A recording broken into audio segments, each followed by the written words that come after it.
ona zvapedza vanhu shamwari iyo. Watosviba. Saka malolo uyo.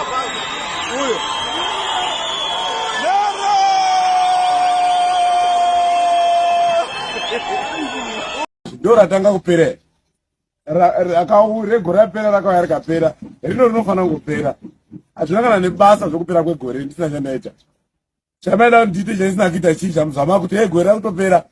Pachii chaimi chandisina kuita chacho.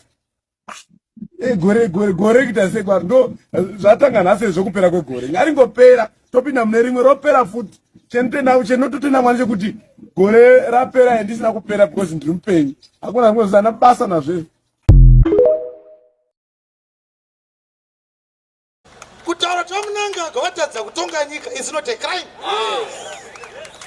It's not a crime. Zvinangokumbura zvavo vanovimba navo.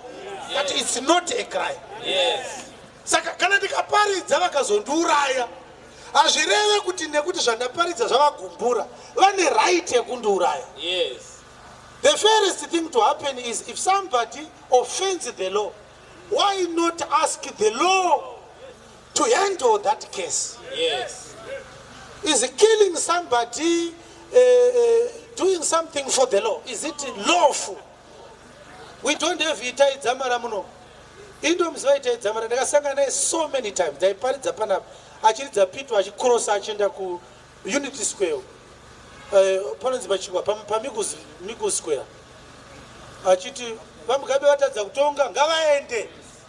Zvinova zvakazobvumwa nemunhu wese kusanganisira iwewe.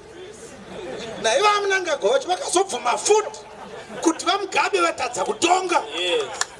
Kusanganisira vakatora itai dzamara vanga vari mustriti muno vachiti chokwadi vamugabe ngavaende. The difference chete ndeyekuti itai akakurumidza kuzvitaura. Vamwe vasati vazvionawo. Kutononoka kuzviona iri element yeudofo. But vakauraya the most bright person. Vakaabducta the brightest person.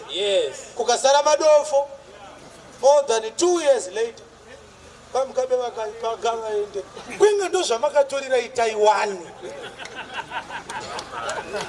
It was not a crime for Zamara to say this man has failed us. It doesn't mean matter kuti anga ari correct here kana kuti anga ari wrong. Zvikunzwa zvandora?